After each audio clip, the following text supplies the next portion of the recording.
Hi, this is Elliot Fishman, and welcome to our Facebook Live. Sorry I'm late. We're doing an interview here, actually. NPR, Richard Harris is here, looking at the Felix Project. So hopefully within the next few weeks, you will be listening to us on NPR. Also, I need a haircut, so I'm getting a haircut tonight. I heard a lot of complaining last time. Today's topic is on quality assurance, and I think our meeting is coming up in Nashville. I'm sure I've said that many times. This coming weekend, so it's 3 days away, this coming Saturday. And one of the things when you put a meeting together is you have 28 lectures at these courses, 28 40-minute lectures. And then if you try to look and you say, how are the lectures the same? How are they different? Well, I think one of the things you look at is the fact that lectures, whether it's pancreas, liver, kidney, bowel, all things we're going to talk about, is that you're trying to get the highest quality studies possible. So we'll speak about protocols. We'll speak about how we do the study, how we prep the patient, how we acquire the data, how we can reconstruct the data, how we look at the data with post-processing. We look at the subtleties, the hints, the things we can do better. We do all of that. We also then will talk about how we interpret. Do we interpret correctly? What are the pitfalls? Where do we make errors? How do we handle incidentalomas? How do we know we're making the right diagnosis? How do we know if we need more studies? How do we know we need a biopsy? All those things are the process of doing our day-to-day work. But quality assurance is the key to everything. So one thing we probably won't discuss much is the machine. You have a service. You want to make sure your tube is in alignment. You want to make sure the table to tube is perfect, so you're centering the patients correctly. The quality, we test our computers. Mahesh, who's our physicist, who speaks on CTisus monthly, is responsible for making sure that the CT quality, that the patients are getting the right dose based on what we're putting in the protocols, that it becomes very critical. On the CT quality, is it the right protocol? When do you need single phase? When do you need dual phase studies? When do you need 3-phase studies? What's the MAS? What's the KVP? What's the slice thickness? CT quality reflects on radiation dose, okay? That becomes very, very important. You need to do that correctly. You need to do that all of the time.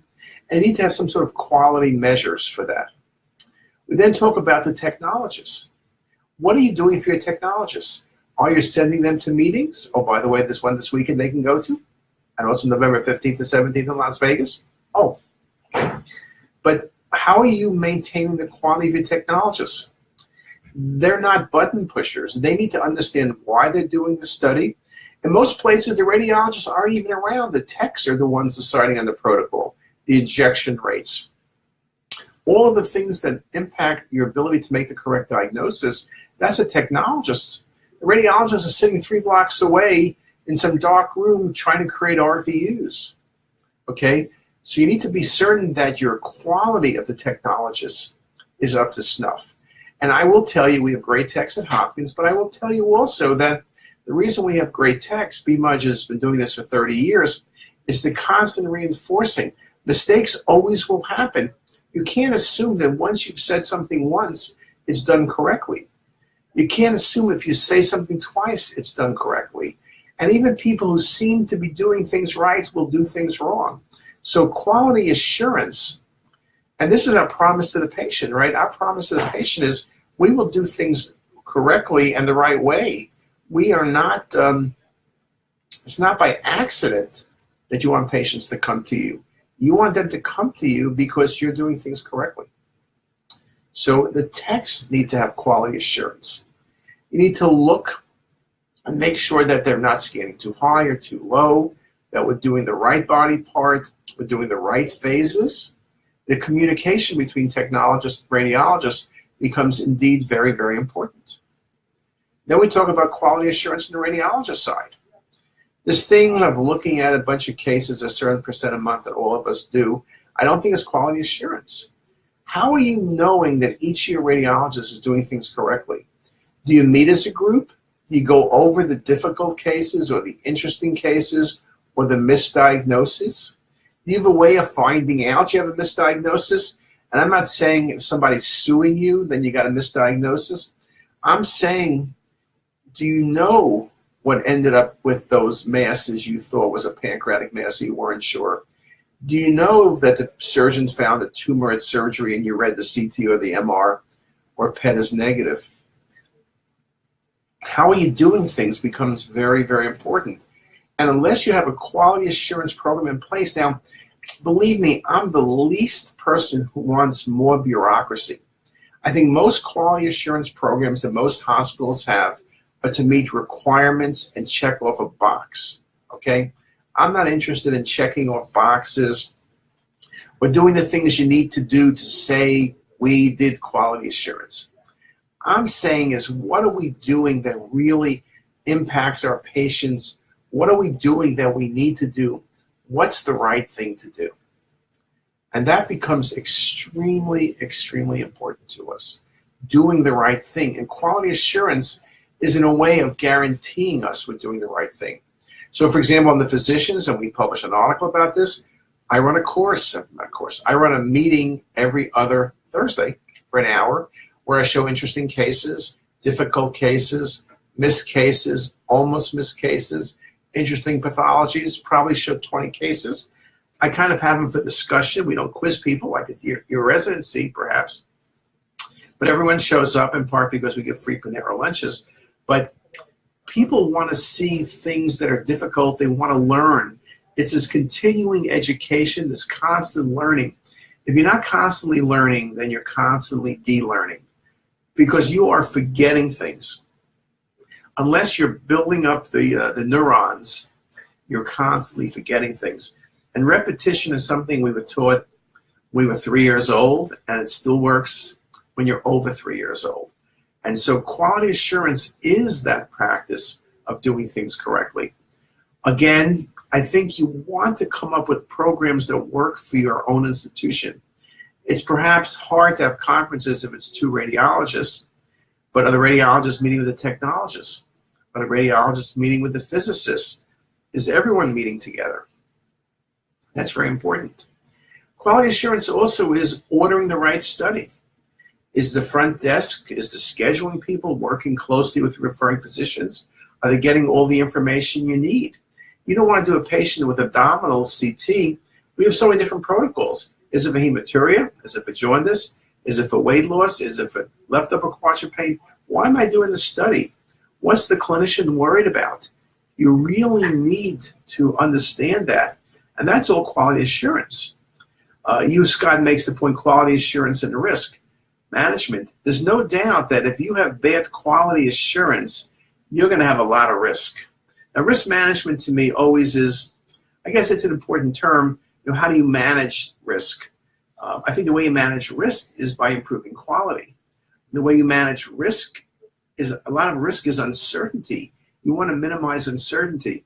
In the human condition, in medicine in general, and sure in radiology, you can't eliminate the challenges of error. You can't eliminate the challenges of how to do things and the potential problems, but you can limit. You can control a lot of the variables. Again, the variables I want to control is that I'm doing the study correctly. At least give us a shot to get the right answer. Do I need a dual phase imaging?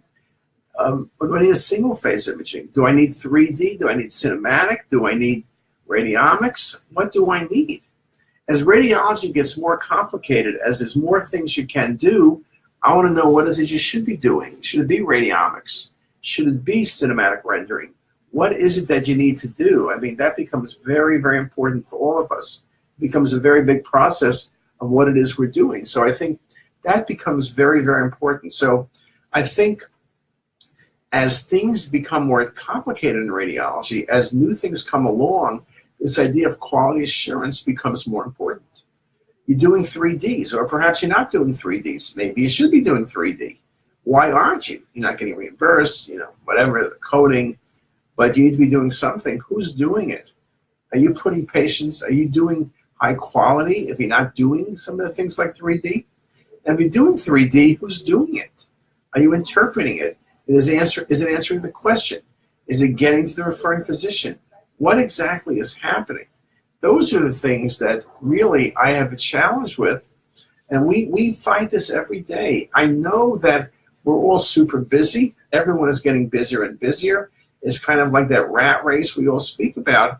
On the other hand, if you're not getting ahead of that spinning wheel, you're just a rat going in circles, okay? We don't want to be a rat going in circles. That sounds bad. I think you need to be ahead of the process and really looking at QA and planning things around QA becomes one of the ways of staying ahead of the process. Now, I could answer any questions if anybody has specifically. On Facebook, we do talk a lot about quality topics. We also have a lot of stuff on CTisus. We've given lectures. There's lectures on CTisus, on errors, on error management. There's lessons and lectures on incidentalomas. So there are many things we are looking at and we're providing information about. The key thing is for you all to listen to that information. I think it's also important for you to ask us questions. One of the challenges I have on CTisus is often getting the information. What is it that people want? Now, I speak to a lot of people, and I kind of am around every day, so I know what people are interested in, what people need. We're also interested, from a quality assurance perspective at CTisus, what is it that people want that we're not doing? Is there information that we're not providing? Is it lectures? Is it pearls? Is it articles? What exactly do we need to provide? I think so. Even in a process like us, you need to really be thinking about that quality assurance. What is it you should be doing? Appropriate radiology utilization? There's no doubt we're working on that. You know, you can look at things like ACR Select, which most people hate, but it's coming along where people need to not just order a study, but order the right study, have the study done correctly, have the study interpreted correctly, and have the information be delivered back to the referring physician at point of care to make certain that the patient benefits from that information. This whole 360 degrees is maybe a good way of thinking about quality assurance, that every part of the process from the patient to the radiologist, technologist, the equipment, post-processing software, everything needs to be optimized. Anything we do has the potential for error, and it's up to us to really minimize that error. So I think that's a very important part of what we do. So we're kind of running out of time here. I do apologize, I started a little bit late. If anyone has any questions, I will tell you that I'm working on an article I presented at Pancreas 2018, which was this international pancreatic meeting held in Baltimore. Chris Wolfgang was in charge, and about 320 people from 30 or 40 countries looking at pancreatic cancer. So I think it's very exciting. We even had people from Houston and Lydiana, our good friend. Hey, Lydiana, what's happening? So Lydiana's in Houston. Lydiana used to be my admin person, and unfortunately, her husband schlepped her to Houston, where she is right now. But we always have an opening. Lydiana comes back. But I think it's and hello from Oregon. But I pronounce Oregon wrong, I'm told. But I think one of the things we saw at the Pancreatic Conference, which was focusing on pancreatic cancer, everyone is trying really hard worldwide to improve the diagnosis and management of pancreatic cancer, but it is very challenging. There are a lot of new things related to blood tests. There are a lot of new things, new ideas about chemotherapy. So hopefully we will see some better changes, some improvement. So with that, I guess my time is up, and we have people from Cape Town. So hello, Cape Town. I'm glad you guys have more water now. I know Cape Town was supposed to run dry. I think it was in March, but seems to be doing fine. I once was in Cape Town way back when. Anyway, have a great day, and keep up your quality, and you can be assured we'll be back next week. Thanks a lot.